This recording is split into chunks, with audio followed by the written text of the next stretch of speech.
प्रचार प्रसार किया जाता है। आज ध्यानाभ्यास के छठे दिन के दूसरे पाली में हम लोग सत्संग में बैठे हुए हैं।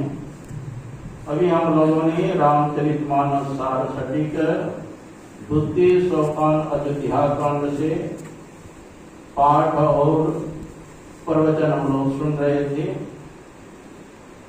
भगवान श्री राम और माँ सीता पत्ते के बिछावन पर विश्राम कर रहे थे और कोहनिषाद और लक्ष्मण जी थोड़ा दूर हट करके पहरा दे रहे थे। इस दृश्य को देख करके कोहनिषाद के मन में विषाद होता है और अपने मन के उद्गार लक्ष्मण जी से व्यक्त करते हैं कि पिता जनक जग विदित प्रभावो, ससुर सुरेश सखा रघुरावो, रामचंद्रपति सौपय देहि, असोबत मही विधि बामन के, सिया रघुवीर की कानन जोगो, कर्म प्रधान सत्य का जो।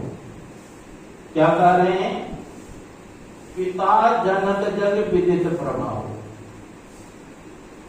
सीता जी के पिता कौन थे? राजा जनक। बड़े प्रतापी राजा जनक हुए और वेदांत शास्त्र में रावण को भी पराजित किए थे। इतने प्रकांड विद्वान थे और सुखदेव मुनि के गुरु बनने का भी सौभाग्य प्राप्त था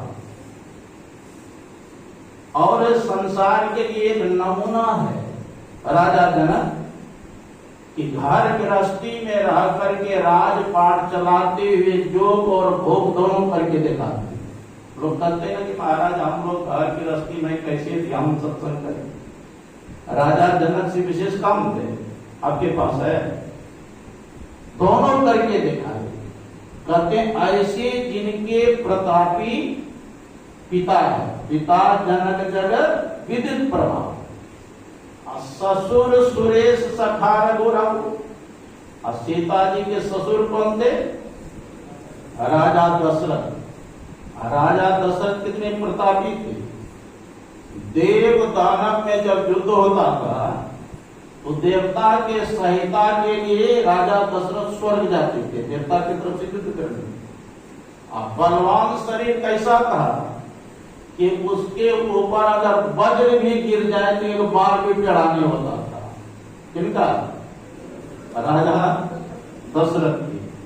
ऐसे जिनके प्रतापी ससुर और स्वयं इंद्र अगवानी के लिए जाते थे राजा दशरथ और सोना के सिंहासन पर बगल में बैठाते थे क्योंकि इंद्र के मित्र भी थे। पिता जनक जग विदित प्रभाव, ससुर सुरेश सखा रघुराव। और सीता जी के पति कौन है? स्वयं भगवान विष्णु के अवतार भगवान श्री राम, जिनके पति और देवर कौन है सीता जी के? स्वयं शेषावतार, जिनके ऊपर सारे पृथ्वी के भार है ना। ऐसे प्रतापी जिसके देवर हो। और स्वयं सीता जी कौन है? स्वयं लक्ष्मी जी के अवतार, जिनके कृपा कटाक्ष को प्राप्त करने के लिए दानव देवता मानव समूह ताकते रहते हैं। थोड़ा सा लक्ष्मी जी कृपा कर दे तो हम निहाल हो जाए, हमारे दरिद्री भाग जाए। ऐसे प्रतापी स्वयं की सीता वो आज पत्ते के बिछावन पर लेटे हुए हैं, विश्राम कर रहे हैं। सिया रघुवीर की कानन जोगु। क्या भगवान श्री राम और सीता जी कानन जाने योग्य है, अर्थात जंगल जाने योग्य है क्या?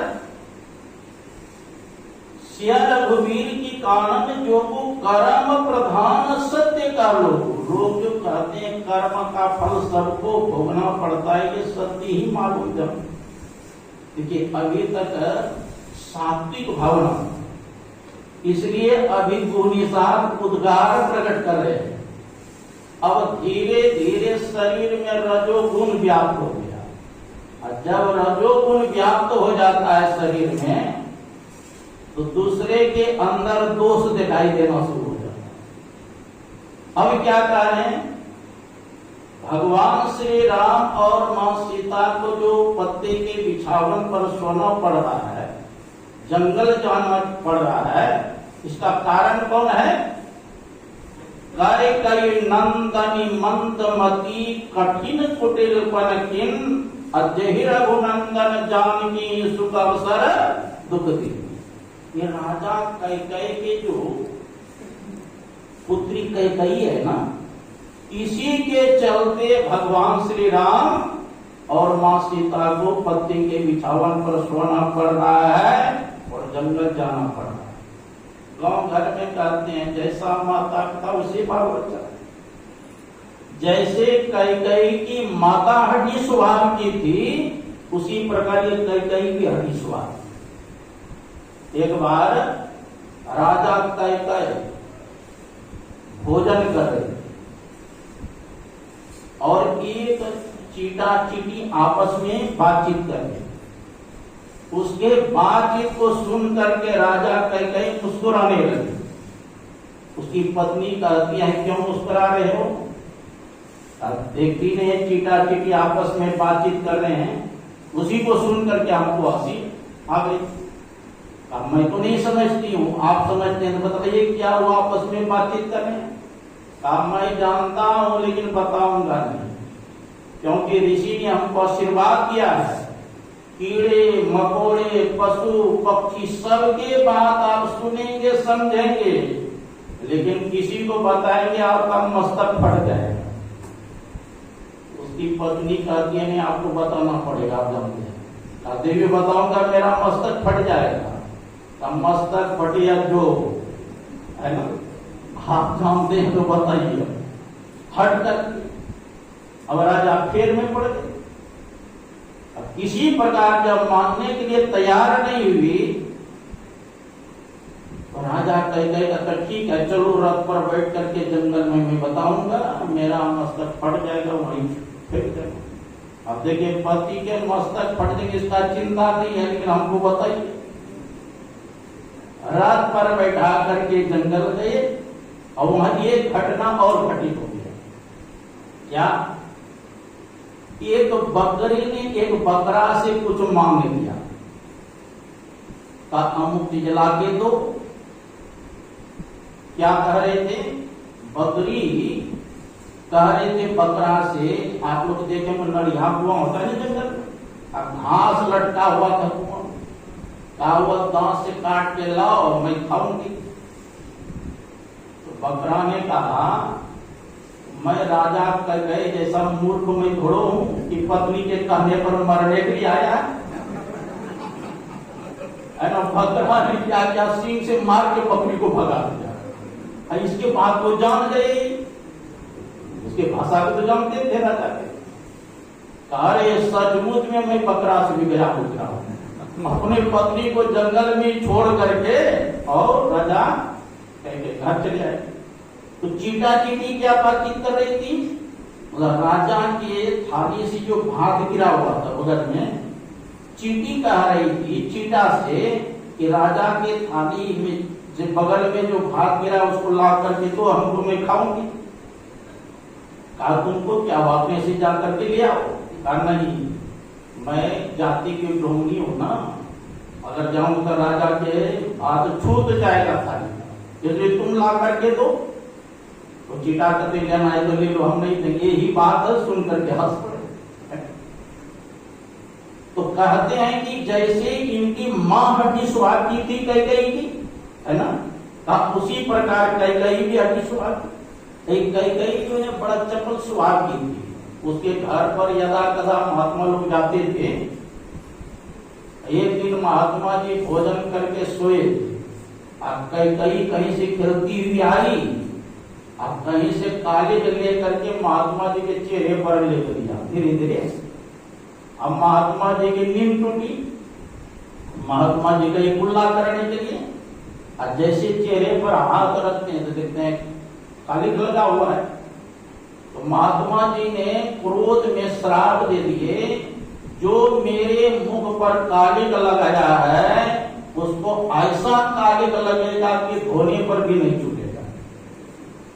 तुलसी जे कीरति चाहई पर की कीरति खोय, और तिनके मुंह मसी लागी है बिटिया ने मरिया हो। इसीलिए आज तक अपने पुत्री का नाम कोई कैसे रखे हैं। यहाँ तक मैं रावण को नाम सुना हूं, यहाँ तक कि दुर्योधन भी नाम सुना हूं, लेकिन कैकेयी आज तक नहीं सुना। सुना है आपको? अपने पुत्री का नाम कैकेयी कोई नहीं रखते हैं, क्योंकि कलंक लगा हुआ है ना। तो यही कह रहे हैं कुनिसार, कैकेयी नंदनी मंदमती कठिन कुटिलपन किन, अजहि रघुनंदन जानकी दुख अवसर सुख अवसर दुख दे। तब लक्ष्मण जी कहते हैं, भैया कोई किसी को सुख दुख देने वाला संसार में। बोले लखन मधुर मृदुवाणी, ज्ञान वैराग भगति रस। मधुर वाणी, कोमल वाणी, ऐसी वाणी बोलिए मन का आपा खोए, औरत को शीतल करे आत्मो शीतल हो। मधुर वाणी कोमल वाणी में बोलते हैं। गुरु महाराज के प्रवचन में है, एक राजा ने स्वप्न देखा कि हमारे मुंह का 32 दांत झड़ गया है। एक ज्योतिषी को बुलाया, देखो जी मैंने स्वप्न में देखा मेरा मुंह के 32 दांत झड़ गया है, आप सगुन विचार के कहो इसका परिणाम अच्छा होगा कि बुरा होगा। वो ज्योतिषी ने कहा, महाराज ये स्वप्न बता रहा है आपके रहते पूरे परिवार राम नाम सत्य हो जाएगा। राजा को बड़ा दुख हुआ, कहा इस ज्योतिषी को फांसी की सजाए दो। फांसी की सजाए पड़ गया। दूसरे ज्योतिषी को बुलाया, देखो जी मैंने रात में स्वप्न देखा कि मेरे मुंह का 32 दांत झड़ गया है, सगुन विचार के कहो इसका परिणाम अच्छा होगा कि बुरा होगा। महाराज ये स्वप्न बहुत बढ़िया है, ये स्वप्न बता रहा है आपके परिवार में जितने सदस्य है सबसे अधिक आयु आपकी है। राजा खुश हो गए, उसको पुरस्कार दिया। देखो दोनों का कहने का मतलब एक ही है ना, एक ने सत्य कहा लेकिन कटु सत्य कहा, एक ने सत्य कहा मधुर सत्य कहा। इसीलिए कहा प्रियम प्रियात सत्यम प्रियात प्रियम प्रियात। सत्य बोलो लेकिन प्रिय बना करके। तो वही मधुर वाणी को बोल रहे हैं कौन? लक्ष्मण जी बोले लखन मधुर मृदुवाणी, ज्ञान वैराग भगत रसानी। काहुन को सुख दुख कर दाता, निज कृत कर्म भोग सुन रहा। हे भाई संसार में कोई किसी को सुख या दुख देने वाला नहीं है, सबको अपने ही कर्मों का फल भोगना पड़ता है। अपने कर्म का सबको फल भोगना पड़ता। आप लोगों ने सुना होगा एक बार दुर्वासा ऋषि गंगा जी में स्नान कर रहे, स्नान करते करते उसका कोपिन बह गया पानी में। द्रौपदी सखी सहेली के साथ जा रही थी स्नान करने।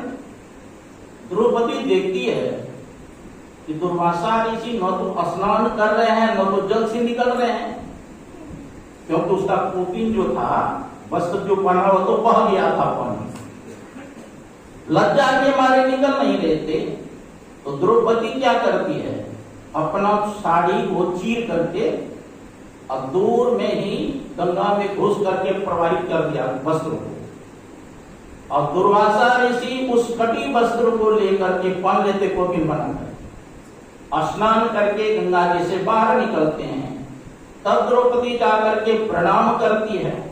दुर्वासा ऋषि समझ गए, का किसी ने वस्त्र दिया, का बेटी जैसे किंचित वस्त्र से मेरी लज्जा को ढका है, समय आने पर अनंत गुना मिलेगा तुमको वस्त्र। पुण्य कर्म हो गया ना, आशीर्वाद। भगवान कृष्ण जब शिशुपाल का वध कर रहे थे, अपने ही सुदर्शन चक्र से भगवान कृष्ण के अंगुली कट गई। तो द्रौपदी ने आंचल फाड़ करके भगवान कृष्ण की अंगुली में बांध। तो भगवान कृष्ण ने भी कहा था, कृष्ण जैसे तूने किंचित वस्त्र से मेरी अंगुली की रक्षा की, समय आने पर तुम्हारा भी वस्त्र से मैं रक्षा करूं। उस समय तो द्रौपदी सोचती थी, मैं तो रानी हूं, पटरानी हूं, हमको क्या देंगे भगवान, हम तो हजारों दास दासी को वस्त्र में बांटती हूं, लेकिन समय आने पर उसको वस्त्र मिला। ये पुण्य कर्म हो गया, है ना। एक गाय के पीछे 5 वृषभ जा रहे थे, वृषभ समझते हैं ना भाई, पीछे पीछे। इस दृश्य को देख करके द्रौपदी हंस पड़ी। गौ माता ने कहा, मैं तो जानवर हूं, मेरे पीछे पीछे 5 वृषभ जा रहे हैं, कोई अनुचित नहीं है, लेकिन इस दृश्य को देख करके तू हंसी है, इसलिए तुम मानवी होते हुए तुमको 5 पति होगा, इसलिए 5 पति थे ना द्रौपदी। हाँ, कौन कौन थे? युधिष्ठिर जी महाराज, भीमसेन, अर्जुन, नकुल, सहदेव। तो कोई विपत्ति में पड़ जाए उसको हंसना ये भी कर्म बन जाता है ना।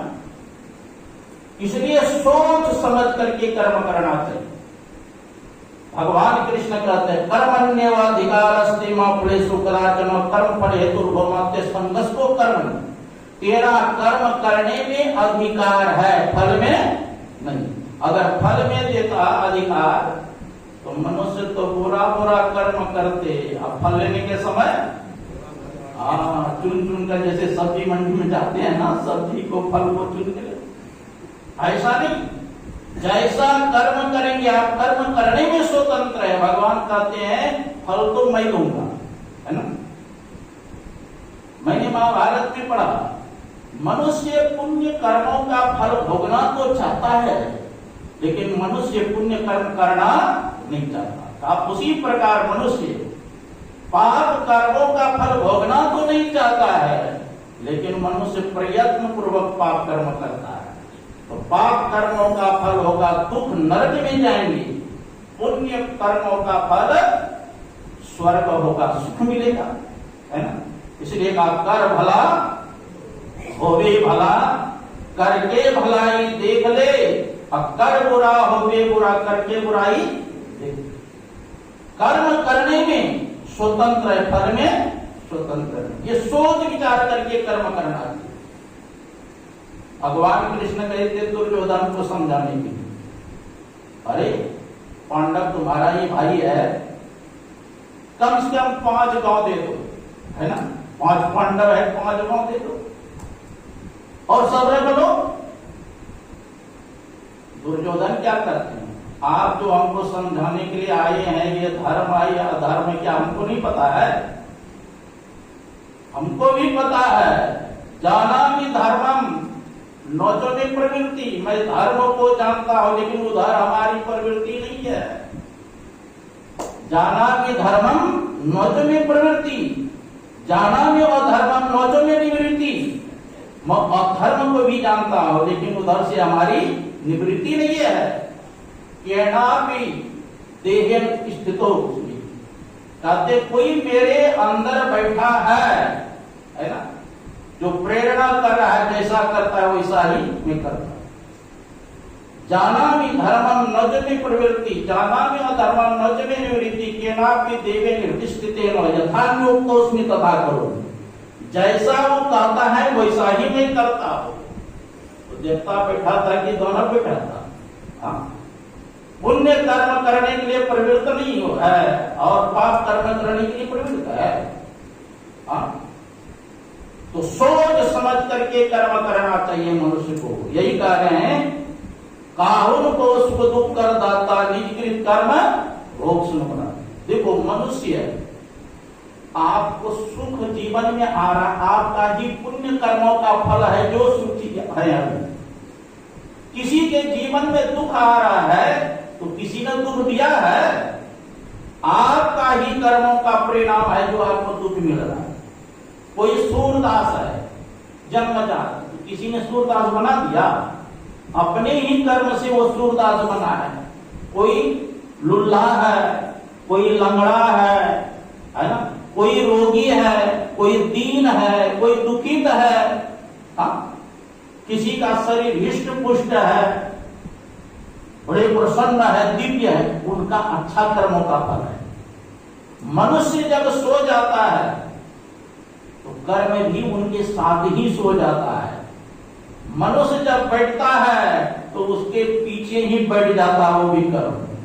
मनुष्य जब सोता है तो कर्म भी साथ में सो जाता है। मनुष्य जब चलता है तो कर्म भी उनके पीछे पीछे चलता है। समुद्र के तलहटी में चले जाओ या गुफा में चले जाओ, कर्म आपका पीछा नहीं छोड़ेगा। आप लोगों को पता होगा भीष्म पितामह 8 पशुओं में एक पशु का अवतार थे ना, 12 ब्रह्मचारी थे, जीवन भर गंगा मां ही उनकी माता थी। लेकिन भगवान कृष्ण से पूछे थे भीष्म पितामह ने कि मैं 100 जन्म के बाद को जानता हूं, मुझसे ऐसा कर्म नहीं बना जो हमको तीर के सैया पर सोना पड़े, किस कर्मों का फल है? भगवान कृष्ण कहते हैं आप 100 जन्म के बाद तो जानते ही हैं, एक जन्म और देखिए आप 101वां जन्म में आप राजा थे, रथ पर चढ़कर कहीं जा रहे थे, एक सर्प ने रास्ता काटा, उस सर्प को मार करके कांटे की झाड़ी पर बैठ गए। वही कर्म पीछा किया है, इस जन्म में आपको तीर के सैया पर सोना पड़ा। कितना दिन सोए थे पता है? कहते हैं 56 दिन तक तीर के सैया पर सोना पड़ा। इच्छा मृत्यु थी, है ना? तो कर्म का फल सबको भोगना पड़ता। हाँ, एक ही उपाय है, कर्मंडल से ऊपर चले जाइए, है ना? यदि शैल समम पापम विस्तृणम बहुयोजनम विद्यते ध्यान योगे नान्योग्यता कदाचित्। कई योजन तक अगर पूर्व जन्म का पाप है वो ध्यान योग से नष्ट होगा और पापों का नाश करने वाला कभी कुछ नहीं। भगवान शंकर कहते श्री विष्णु गीता में शिरः कपाले रुद्राक्षं विवरम चिंतयन् यदा तदा ज्योति प्रकाशस्य विद्युत पुंज समप्रवाह एतत् चिंतेन मात्रेण पापानां संचयो भवेत् दुराचारो विपुरुषो लभते परमं पदम्। शिरः कपाले रुद्राक्षं, मस्तक को सिर करते हैं, और जहां बाल नहीं इसको क्या कहते हैं? इसको कपाल कहते हैं संस्कृत में, हम लोग घर में इसको कपाल कहते हैं। तो शिरः कपाले रुद्राक्षम, रुद्र कहते हैं भगवान शंकर को, अक्ष बना होता है आंख, कहते दोनों आंख के मध्य में विवर है, रास्ता है सरग में दिल भर पे जाने के लिए, परमात्मा के पास जाने के लिए वह सुषमना का रास्ता है। यदि यदा उस अज्ञा कमल का जो बार बार चिंतन करते हैं क्या होगा? विद्युत पुंज समप्रवाह, बिजली के समूह के समान साधक प्रकाश को देखता है। एतत् चिंतेन मात्रेण पापानां संचयो भवेत्, इनका चिंतन मात्र से सारे पाप नष्ट हो जाएगा। दुराचारो विपुरुषो लभते परमं पदम्, तो संतोष युक्ति जान करके अगर कर्मंडल से बचना चाहते हैं तो एक नाम का जप करें, एक रूप का ध्यान करें, दृष्टो का अनुसंधान करें तो परम कल्याण होगा। बोलिए श्री सद्गुरु।